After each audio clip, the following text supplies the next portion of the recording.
Né d'un père journalier et d'une mère blanchisseuse, Le Breton entra à l'âge de 7 ans dans une fabrique d'indienne de sa ville natale, où on lui enseigna le métier d'imprimeur sur étoffe.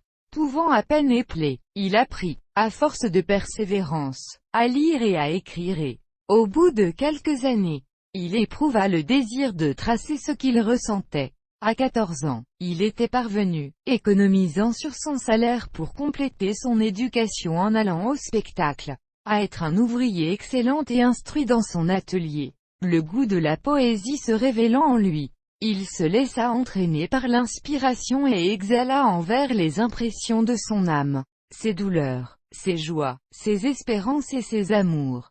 Marceline Desbordes-Valmore fit connaître les essais du poète ouvrier au journal de Rouen et, enfin, en 1836, un homme de lettres rouennais, Ch. Richard, attira l'attention sur lui en traçant une esquisse de sa vie d'ouvrier et de penseur et en concourant à la publication d'un recueil de ses poésies. Jusqu'alors Le Breton était resté dans son atelier.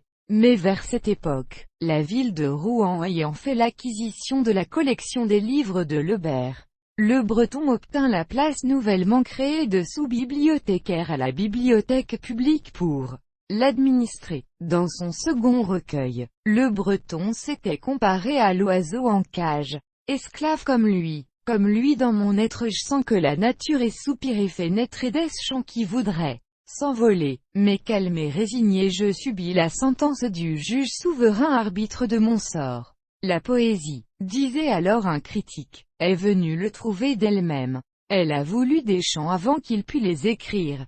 Aujourd'hui qu'il les trace en lignes informes, il étonne par les inspirations réelles qui sortent de cette plume grossièrement taillée, par les idées heureuses qui se font jour à travers les déguisements d'une orthographe bizarre. En 1848, Le Breton fut élu pour représenter le département de la Seine-Inférieure à l'Assemblée constituante.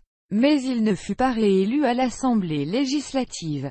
Poète religieux, Le Breton, dans ses premiers vers, peignait la misère du travailleur sans y voir d'autre remède que la résignation sur la terre et le repos dans le ciel. Plus tard, son indignation prit un accent plus vif sans aller plus loin.